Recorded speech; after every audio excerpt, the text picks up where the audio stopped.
Hello everybody, welcome back to my channel. This is the GRU project. So last time I posted something, we were talking about floor and the stringers. So it was determined that all the stringers have rot. So I've got two of them out now. I just got this one side to go yet. And the floor has been ripped all the way to the front there, if you can see that.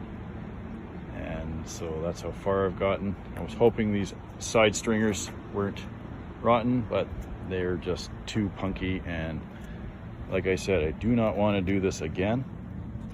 And you can just see the wood is rotting. It's no good. It just breaks apart. So that's where I'm at so far. Like I say, I really do love this boat. It's a good thing because this is a big project.